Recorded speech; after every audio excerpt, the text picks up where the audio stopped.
Hello friends, good morning and welcome back to my channel Sukhpriya ক্রিয়েশনের আর একটা নতুন ব্লগে তোমাদের অনেক অনেক স্বাগত। যে যেখান থেকে আমার এই ব্লগটা দেখছো তাদের অনেক ভালোবাসা আমার এই ছোট্ট ব্লগে। এখন কটা বাজে বলো তো? এখন বাজে ওই 6:30 পৌনে 7টা নাগাদ। ব্লগটা এখন থেকে স্টার্ট করলাম তোমাদের সাথে নিয়ে।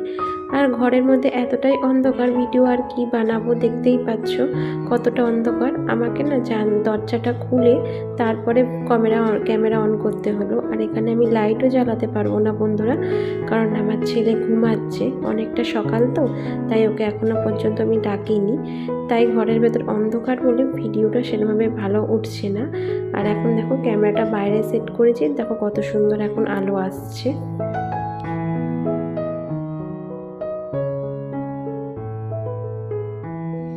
ঘরটা ঝাড় দিয়ে এখন চলে এসেছি কাপড়গুলো ভিজোতে, কারণ কাপড়গুলো ভিজিয়ে থাকলে যখন টাইম হবে তো তখন আমি কেচে দিতে পারবো। আর কাপড়গুলো না ভিজালে বন্ধুরা যখন আমি কাচতে যাবো তো তখন ধরো আমি সার্ফের জলে ভিজিয়ে যা হোক করে কেচে দেবো, কিন্তু নোংরাটা আর ওঠে না। যতই যাই হোক বাচ্চার জামা কাপড় থাকে তো সেগুলো তো একটু নোংরাই হয়, তো একটু ভিজিয়ে রাখলে কি হয় বলো তো, নোংরাটা তাড়াতাড়ি ছেড়ে যায় আর আমাকে বেশি জোরও লাগাতে হয় না কাপড় কাচতে। আর এখন দেখো ঘরটাও মুছে নিচ্ছি, কারণ যেহেতু আজকের সকাল সকাল ঘুম থেকে উঠেছি আর আমার বর আর আমার ছেলেও ঘুমোচ্ছে, তাই জন্য ভাবলাম সকালেই একেবারে ঘরটা মুছে নিই।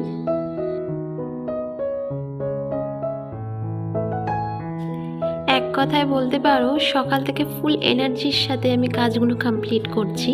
মানে যখন ভাবি না এক নিঃশ্বাসে সমস্ত কাজগুলো করে ফেলবো, ধরো 1 ঘন্টা হাতে সময় নিই বা 1.5 ঘন্টা 2 ঘন্টা যাই সময় নিই না কেন, যে এই টাইমের মধ্যে কাজগুলো আমি কমপ্লিট করব, তো সেটা আমার একেবারে জেদ হয়ে যায় যে আমি করবই।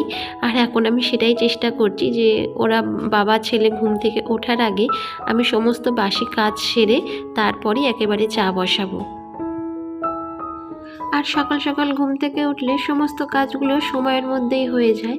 ধরো 9টার মধ্যে আমার সমস্ত কাজই হয়ে যায়, শুধু বাকি থাকে রান্নাটুকু।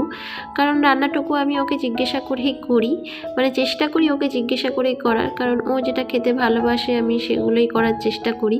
আর যখন ঘরে অ্যাভেলেবেল থাকে না তো তখন কি করব বলো, তখন ঘরে যা থাকে সেটাই রান্না করি। আর এখন আমার চাও হয়ে গেছে দেখো। আর চাটা খেয়ে এখন চলে আসলাম বাসি বিছানাটা তুলতে, কারণ প্রায় 8:30 বাজতে যায়, তো আমার ছেলেও স্কুলে যাবে, আমি ওকে ঘুম থেকে তুলেই দিয়েছি। তো ভাবলাম বিছানাটাই বা পড়ে থাকে কেন, বিছানাটাও গুছিয়ে নিই। সকাল থেকে যত কাজই করি না কেন বন্ধুরা, কিন্তু ঘরের এই বিছানাটা পড়ে থাকলে যেন কোনো কাজই সম্পূর্ণ হয় না, বাসি কাজ। মানে এটা যেন বড় কাজ, যে বাসি বিছানাটা তুলে টান টান করে একটু পরিষ্কার করে গুছিয়ে রাখলে তবেই তো ঘরটাকে দেখতে সুন্দর লাগে। সেটা আমার মনে হয়, সবার ক্ষেত্রে সেটা নাও হতে পারে। মানে কি বলো তো, আমার যে বক্তব্যটা সেটা আমি তোমাদের ভিডিওর মাধ্যমে বলি, কিন্তু সবার ক্ষেত্রে হয়তো সেটা নাও হতে পারে। আর এখন দেখো তোমাদের সাথে গল্প করতে করতে আমার বিছানাটা গুছানোও হয়ে গেল।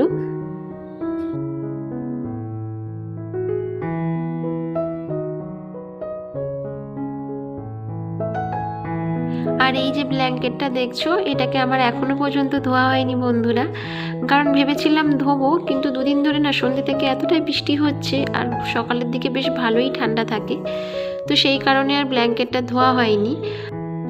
আর এখন বানাচ্ছি একটু ম্যাগি, কারণ ছেলেকে আজকের ম্যাগি দেবো সকালে। কারণ ওকে যখন কালকের আমি খাবার দিচ্ছিলাম তো ও আমাকে বলছিল মা ম্যাগি করে দাও, তো কালকের আর দেওয়া হয়নি, তাই জন্য আজকেরই ভাবলাম একটু ম্যাগি বানিয়ে দিই।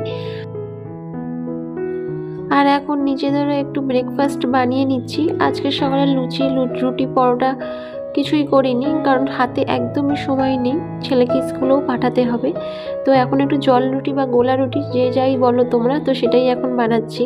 হ্যাঁ, এর মধ্যে 2-3টে সবজি আছে, 2-3টে সবজি বলতে বলতে পেঁয়াজ আছে, আর ছোটো ছোটো করে একটু আলু কোচানো আছে, আর একটু আছে গাজর, তো সেটারই গোলা রুটি বানালাম।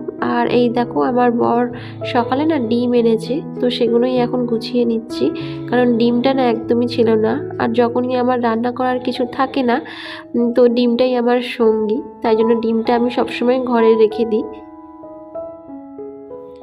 আর এই তো সমস্ত ঘরের কাজই আমার মোটামুটি কমপ্লিট হয়ে গেছে।